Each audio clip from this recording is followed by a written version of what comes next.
আসসালামু আলাইকুম। শুরু হচ্ছে রেডিও তেহরানের বিশ্ব সংবাদ। রেডিও তেহরান শুরু হচ্ছে বিশ্ব সংবাদ।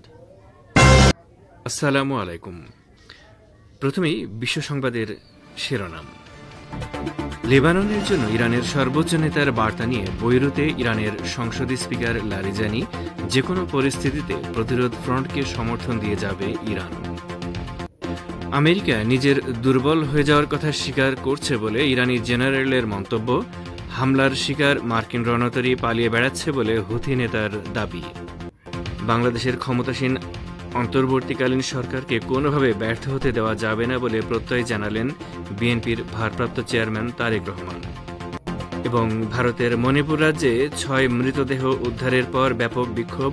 রাজ্যের ২ মন্ত্রী ও ৩ বিধায়কের বাড়িতে হামলা চালিয়ে ব্যাপক ভাঙচুর করল বিক্ষোভকারীরা। এবারে বিস্তারিত। পরিবেশনায় রয়েছে রেজওয়ান হোসেন। ইরানের সর্বোচ্চ নেতা আয়াতুল্লাহিল উজমা খামেনির একটি বার্তা লেবাননের স্পিকার নাবি বেরিকে পৌঁছে দিয়েছেন ইরানের সাবেক স্পিকার ড আলী লারিজানি। তিনি বর্তমানে সর্বোচ্চ নেতার শীর্ষ পর্যায়ের একজন উপদেষ্টা। লেবাননের স্পিকারকে সর্বোচ্চ নেতার বার্তা পৌঁছে দেওয়ার পর লারিজানি সাংবাদিকদের সাথে কথা বলেন। তিনি জানান, দক্ষিণ লেবাননের বিভিন্ন অংশ থেকে যে সমস্ত মানুষ চলে যেতে বাধ্য হয়েছেন তারা যাতে আবার নিজেদের ঘরবাড়িতে ফিরে যেতে পারে সে ব্যবস্থা করা উচিত। ড লারিজানি সাংবাদিকদের আরও জানান, তার এই সফরের প্রধান উদ্দেশ্য ছিল লেবাননের সরকার ও জনগণকে সমর্থন দেয়া। তিনি বলেন, পরিস্থিতি আরও খারাপ হোক আমরা তা চাই না, বরং সমস্যার সমাধান চাই।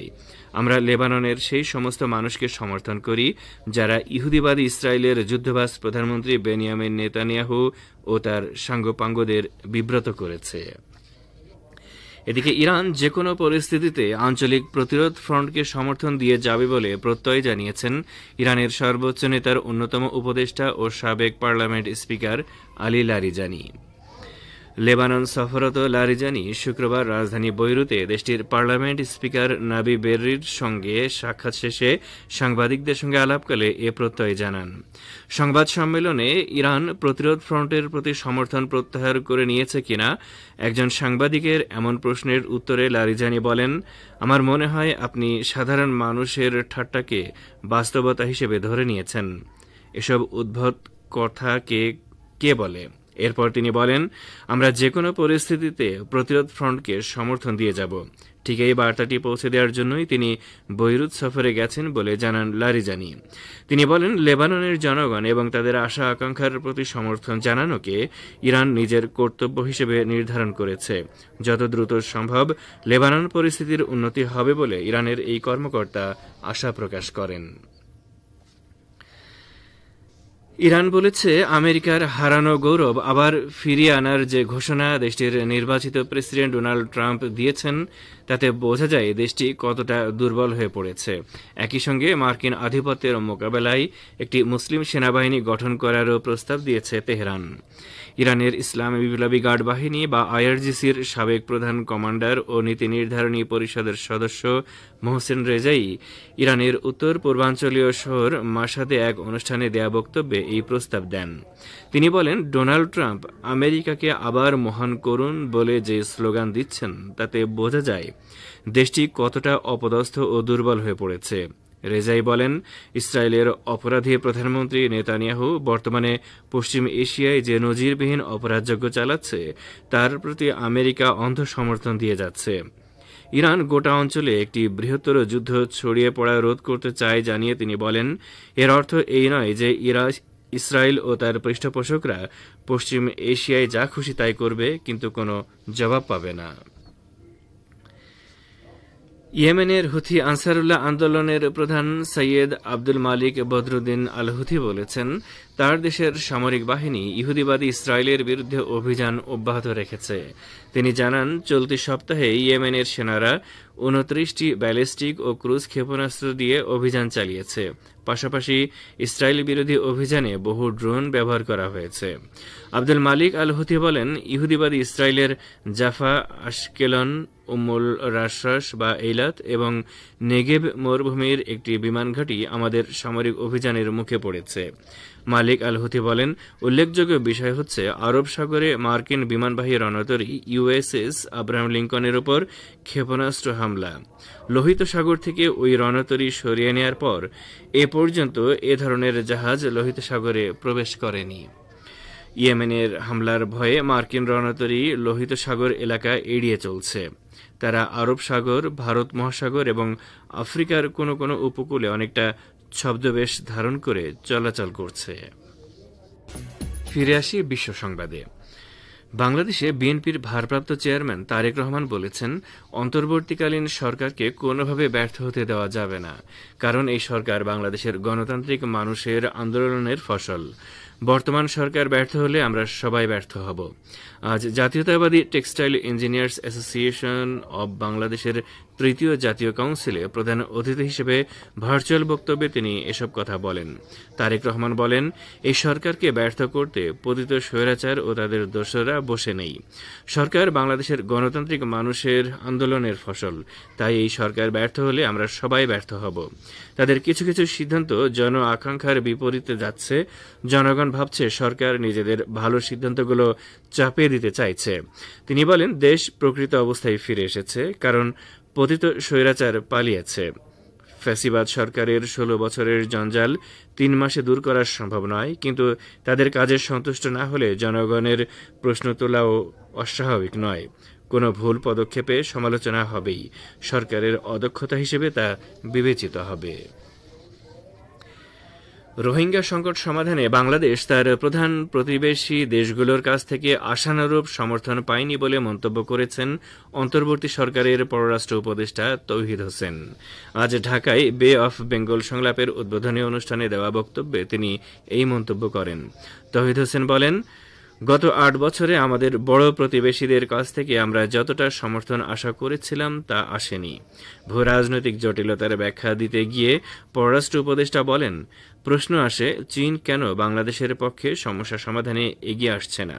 কারণ বঙ্গোপসাগরের জন্য মিয়ানমার তাদের কাছে খুবই গুরুত্বপূর্ণ। একইভাবে ভারতও মনে করে কালাদান প্রকল্প গুরুত্বপূর্ণ এবং এই প্রকল্পের জন্য মিয়ানমারের সঙ্গে সুসম্পর্ক রাখতে হবে। কালাদান সড়ক প্রকল্প পূর্ব ভারতের কলকাতাকে সমুদ্রপথে মিয়ানমারের রাখাইন রাজ্যের সিত্তে সমুদ্র বন্দরের সঙ্গে সংযুক্ত করেছে। তৌহিদ হোসেন বলেন, বাংলাদেশ প্রতিযোগিতামূলক ভূরাজনৈতিক স্বার্থের আবর্তে আটকা পড়েছে। আপনারা বিশ্ব সংবাদ শুনছেন রেডিও তেহরান থেকে, আর প্রচারিত হচ্ছে শর্টওয়েভ 25 মিটার ব্যান্ডে। ভারতের মণিপুর রাজ্যে 2 মন্ত্রী ও 3 বিধায়কের বাড়িতে হামলা চালিয়ে ব্যাপক ভাঙচুর করেছে বিক্ষোভকারীরা। জিরিবামের ত্রাণ শিবির থেকে অপহরণ করা 3 মহিলা ও 3 শিশুর নিথর দেহ পাওয়ার পরেই ক্ষোভে ফেটে পড়ে হিন্দু ধর্মাবলম্বী মেইতেই জনগোষ্ঠী। আজ দুপুরে রাজ্যের 2 মন্ত্রী ও 3 বিধায়কের বাড়িতে হামলা চালিয়ে ব্যাপক ভাঙচুর করে ক্ষুব্ধ জনতা। উত্তেজিত জনতার একটি অংশ স্বাস্থ্য ও পরিবার কল্যাণ মন্ত্রী সাপাম রঞ্জনের লামফেলের বাড়িতে আগুন ধরিয়ে দেয় বলে জানিয়েছেন এক সিনিয়র কর্মকর্তা। অপরদিকে ইম্ফলের পশ্চিম বিভাগের ছাগলবান্ধে বিজেপির বিধায়ক আর কে ইমোর বাড়ির সামনে জড়ো হয়ে বিক্ষোভকারীরা বিভিন্ন স্লোগান দিতে থাকেন। আর কে ইমো মণিপুরের মুখ্যমন্ত্রী এন বীরেন সিং এর মেয়ের জামাই। এছাড়া বিক্ষোভকারীরা স্বতন্ত্র বিধায়ক সাপাম নিশিকান্ত সিং এর মালিকানাধীন একটি পত্রিকায় ভাঙচুর চালান। ফিলিস্তিনের অবরুদ্ধ গাজা উপত্যকায় বাধাহীনভাবে ত্রাণ সাহায্য পৌঁছানোর সুযোগ দিতে ইহুদিবাদী ইসরায়েলের প্রতি আহ্বান জানিয়েছে জাতিসংঘ। জাতিসংঘের প্রধানের মুখপাত্র স্টিফেন ডুজারিক শুক্রবার বলেছেন, আন্তর্জাতিক মানবিক আইন অনুসারে বেসামরিক নাগরিকরা যেখানেই থাকুক না কেন তাদের সহায়তা পাওয়ার সুযোগ দেওয়া উচিত। স্টিফেন ডুজারিক বলেন, ইসরায়েলি কর্তৃপক্ষ উত্তর গাজার হাসপাতালগুলোতে চিকিৎসা সামগ্রী পৌঁছানোর অনুরোধ অস্বীকার করে চলেছে।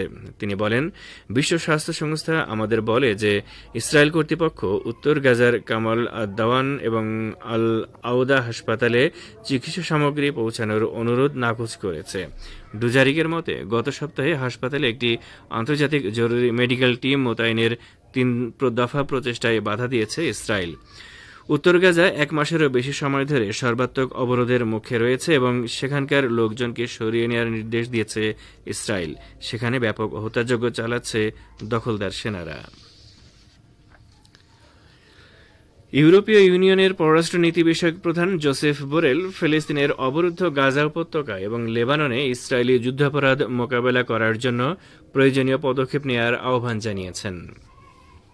শীর্ষ ইউরোপীয় কূটনীতিক ইসরায়েলের প্রতি ইউরোপীয় জোটের দৃষ্টিভঙ্গির সমালোচনা করে বলেন, ইইউ এখনও পর্যন্ত ইসরায়েল সরকারকে যেকোনো অর্থবহ পরিণতি থেকে রক্ষা করে চলেছে। গাজা এবং লেবাননে ইসরায়েলের আন্তর্জাতিক আইন লঙ্ঘনের কথা উল্লেখ করে বোরেল ইসরায়েল হতে আমদানি নিষিদ্ধ করা থেকে শুরু করে দখলদার সরকারের সাথে রাজনৈতিক সংলাপ স্থগিত করার প্রস্তাব তুলে ধরেন। পাশাপাশি এই জোটের দৃষ্টিভঙ্গি পরিবর্তন করারও আহ্বান জানান। ইইউর পররাষ্ট্র বিষয়ক কাউন্সিল আগামী সপ্তাহে বোরেলের প্রস্তাব নিয়ে আলোচনা করবে।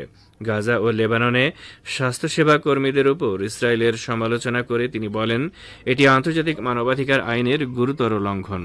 এছাড়া সংঘাতপূর্ণ অঞ্চলে চিকিৎসা কর্মীদের সুরক্ষা কোনো আলোচনার বিষয়ে নয়, এটি মীমাংসিত। ইয়েমেনের হুথি আনসারুল্লাহ আন্দোলন সমর্থিত সামরিক বাহিনী ইহুদিবাদী ইসরায়েলের বিরুদ্ধে যে সমস্ত অস্ত্র ব্যবহার করছে তা দেখে বিস্মিত হয়েছেন মার্কিন সামরিক বাহিনীর জন্য অস্ত্র কেনাকাটার দায়িত্বপ্রাপ্ত এক কর্মকর্তা।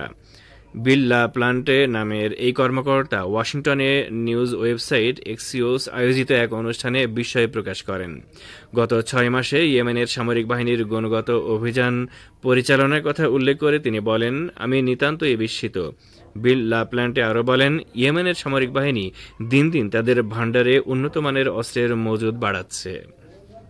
আমন্ত্রণ জানাচ্ছি সংবাদ ভাষার অনুষ্ঠান দৃষ্টিপাতে।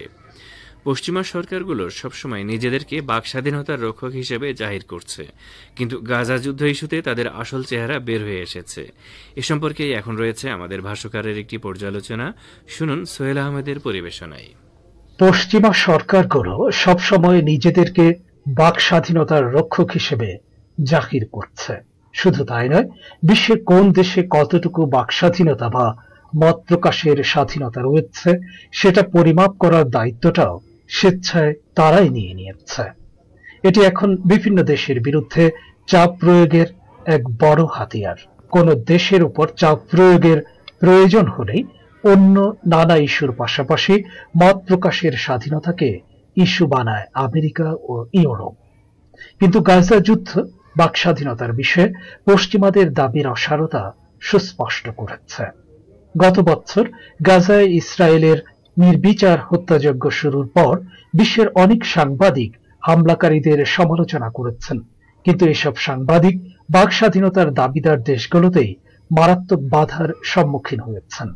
যুক্তরাষ্ট্রের ভাইস নিউজের সাংবাদিক লামা আরিয়ানের একটি কমেন্ট থেকে পরিস্থিতি আঁচ করা যায়। তিনি লিখেছেন, আমি আমার অনেক পশ্চিমা সহকর্মীর কাছ থেকে ব্যক্তিগতভাবে শুনেছি যে গাজার মানবিক সংকট সম্পর্কে টুইট করলেও তাদের চাকরি চলে যেতে পারে, তাই তারা নীরব রয়েছেন। গাজা ইস্যুতে ইসরায়েলের সমালোচনা করার কারণে পশ্চিমা দেশগুলোতে বহু সাংবাদিক চাকরি হারিয়েছেন। এরই মধ্যে বিখ্যাত সাময়িকী ই লাইফের প্রধান সম্পাদক মাইকেল লাইজেন থেকে শুরু করে নিউ ইয়র্ক টাইমসের ফটো সাংবাদিক হোসাম সালামকে ফিলিস্তিনিদের প্রতি সমর্থন ব্যক্ত করার দায়ে চাকুরিচ্যুত করা হয়েছে। চলতি বছরের এপ্রিলে গাজার সমর্থনে বিক্ষোভে নামেন মার্কিন বিশ্ববিদ্যালয়গুলোর শিক্ষার্থীরা। এতে অনেক শিক্ষক কর্মচারীও যোগ দেন, কিন্তু তাদের মত প্রকাশের স্বাধীনতা হরণ করা হয়। বিভিন্ন পরিসংখ্যানে দেখা গেছে মার্কিন যুক্তরাষ্ট্রে ওই বিক্ষোভের সময় 3000-এর বেশি শিক্ষার্থী এবং প্রায় 100 অধ্যাপককে পুলিশ ও নিরাপত্তা বাহিনী গ্রেপ্তার করেছিল। ওই ঘটনার পর ফিলিস্তিনকে সমর্থন করার অপরাধে বিশ্ববিদ্যালয়ের বহু ছাত্র ও শিক্ষককে বরখাস্ত করার অনেক খবর এসেছে। কলাম্বিয়া বিশ্ববিদ্যালয়ের 3 জন পরিচালককে জায়নবাদ বিরোধী বার্তা আদান প্রদানের অজুহাতে বরখাস্ত করা হয়। গাজা যুদ্ধ ইস্যুতে এর আগেও কলাম্বিয়া বিশ্ববিদ্যালয়ে বাক স্বাধীনতা লঙ্ঘনের ঘটনা ঘটে। এই বিশ্ববিদ্যালয়ের জিউস ভয়েস ফর পিস বা জেভিপি সংগঠনের কার্যক্রম নিষিদ্ধ করা হয়েছে। বাক স্বাধীনতা ইস্যুতে পাশ্চাত্যের দ্বিমুখী আচরণ থেকে ওই অঞ্চলের শিল্প ও ক্রীড়া জগতের সেলিব্রিটিরাও রেহাই পাচ্ছেন না। শুধুমাত্র গাজার সমর্থনে সামাজিক যোগাযোগ মাধ্যমে পোস্ট দেওয়ার কারণে বিখ্যাত ফিল্ম সিরিজ স্ক্রিমের প্রধান অভিনেত্রী মেলিসা বারেরাকে ফিল্ম প্রজেক্ট থেকে সরিয়ে দেওয়া হয়েছে। গাজায় ইসরায়েলি গণহত্যার প্রতিবাদ করার দায়ে ডাচ ফুটবলার আনোয়ার আল গাজীকে জার্মান মেইনজ ফুটবল ক্লাব থেকে বহিষ্কার করা হয়েছে। জার্মান ক্লাবের ওই সিদ্ধান্তের পর এই ফুটবলার সামাজিক যোগাযোগ মাধ্যমে দেয়া বার্তায় বলেন, যা সঠিক তার পক্ষে দাঁড়ান, এমনকি আপনাকে যদি একা দাঁড়াতে হয় তবুও তাই করুন। এরপর স্টপ কিলিং হ্যাশট্যাগ দিয়ে আল গাজী আরো লিখেছেন, গাজার নিরপরাধ ও বিপন্ন মানুষগুলোর নরক যন্ত্রণার সঙ্গে তুলনা করলে আমার জীবিকা হারানোর ক্ষতি কিছুই নয়। গাজা ইস্যুতে ইউরোপ ও আমেরিকার আচরণ বাক স্বাধীনতা প্রতিষ্ঠায় লিবারেল ডেমোক্রেসির অক্ষমতার ইঙ্গিত দিচ্ছে। নিজের অশুভ স্বার্থ সামনে এলে পশ্চিমারা বাক স্বাধীনতা লঙ্ঘন করতে দ্বিধা যে করে না তার প্রমাণ এসব ঘটনা। এবারে আরো কিছু খবর সহ বিশ্ব সংবাদের গুরুত্বপূর্ণ অংশগুলো আরো একবার জানিয়ে দিচ্ছি। লেবাননের জন্য ইরানের সর্বোচ্চ নেতার বার্তা নিয়ে বৈরুতে ইরানের সংসদ স্পিকার লারিজানি যে কোনো পরিস্থিতিতে প্রতিরোধ ফ্রন্টকে সমর্থন দিয়ে যাবে ইরান। আমেরিকা নিজের দুর্বল হয়ে যাওয়ার কথা স্বীকার করছে বলে ইরানি জেনারেলের মন্তব্য। হামলার শিকার মার্কিন রণতরী পালিয়ে বেড়াচ্ছে বলে হুথি নেতার দাবি। বাংলাদেশের ক্ষমতাসীন অন্তর্বর্তীকালীন সরকারকে কোনোভাবে ব্যর্থ হতে দেওয়া যাবে না বলে প্রত্যয় জানালেন বিএনপির ভারপ্রাপ্ত চেয়ারম্যান তারেক রহমান। ভারতের মণিপুর রাজ্যে 6 মৃতদেহ উদ্ধারের পর ব্যাপক বিক্ষোভ। রাজ্যের 2 মন্ত্রী ও 3 বিধায়কের বাড়িতে হামলা চালিয়ে ব্যাপক ভাঙচুর করল বিক্ষোভকারীরা। এবারে আরো কিছু খবর। সিরিয়ার রাজধানী দামেস্কের আবাসিক এলাকায় ইহুদিবাদী ইসরায়েলের আগ্রাসী বিমান হামলার তীব্র নিন্দা জানিয়েছে ইরান। ইরানের পররাষ্ট্র মন্ত্রণালয়ের মুখপাত্র ইসমাইল বাকাই হামানে এক বিবৃতিতে ওই নিন্দা জানান। একই সঙ্গে তিনি ফিলিস্তিনি জিহাদ আন্দোলন হামলায় শহীদের পরিবারবর্গ এবং সিরিয়ার জনগণ ও সরকারকে সমবেদনা জানান। ইহুদিবাদীদের বিমান হামলায় আহতদের দ্রুত আরোগ্য কামনা করেন বাকাই।